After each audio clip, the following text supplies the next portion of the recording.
ئامارەکان ئەوەندە ترسناکەنوان لێ دەکەن کە خۆراک نەخۆی ڕێکخراوی تەندروستی جیهانی ڕادەگەیەنێ لە ماوەی 5 ساڵداواتە ساڵی 2015 زیاتر لە 2 ملیار کەس کێشیان زۆر دەبێت و 600 میلیۆن کەسیش لە ئاستێکدا دەبن بە قەڵەو دادەنرێن.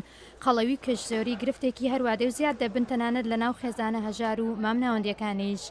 WHO ڕاژدەگەێنێ کەم وەرزشکردن و خواردنی ئەو خۆراکانی کە چەور و شەکریان زۆرەهۆیەکن بۆ نەخۆشی شەکرە لە سەرانسەری جیهان. دکتۆر دەیڤد سیسکۆڤڵ لە دانیشگای واشنگتن لە یاسیاتڵ یەکێکە لەو توێژەرەوانەی کە لەسەر شێوەی پێکهاتەی جەستە توێژینەوەیان کردووە کە چۆن زیادبوونی ڕێژەی چەوری و زیادبوونی کێش ترسی توشبوون بە نەخۆشی شەکرا لە کەسانەی تەمەنیان 65 ساڵ بەرەوژورە زیاد دەکات.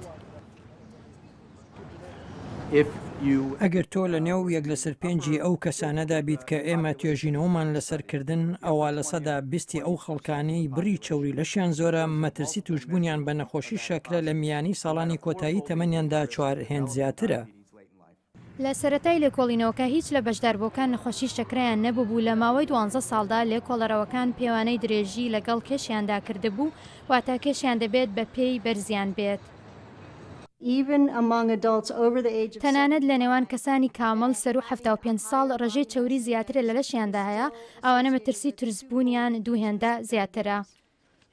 ئەو پیاوانەی بەشداری بوون کە زۆر قەڵەو بوون 5.5 زیاتر توش بوون بە نەخۆشی شەکرەیان لێکرابوو لەوانەی کەمێک قەڵەو بوون، بەڵام بۆ ژنە بەشداربووەکان ترسی توشبوون 3.5 زیاتر بوو. شارەزایان دەڵێن وا باوەڕ دەکەن چونکە پیاوان زیاتر ناوقەتیان قەڵەوە.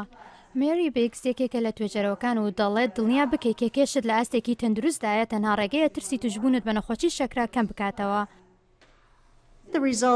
ئەم ئاکامانە گرنگی کۆنتڕۆڵکردنی کێشمان لە کاتی تەمەنی ناوەنجیدا دڵنیا دەکەنەوە و پێشنیاری ئەوە دەکەن کۆنتڕۆڵکردنی کەش لە کاتی بە ساڵداچوونشدا گرنگە بۆ کەمکردنەوەی ترسی توشبوون بە نەخۆشی شەکرە. ئەم لێکۆڵینەوەیە لە ئەمریکان مێدیکەل ئەسۆسییشن بڵاوکراوەتەوە. ئەمەش راپۆرتێکی دەنگی ئەمریکایە.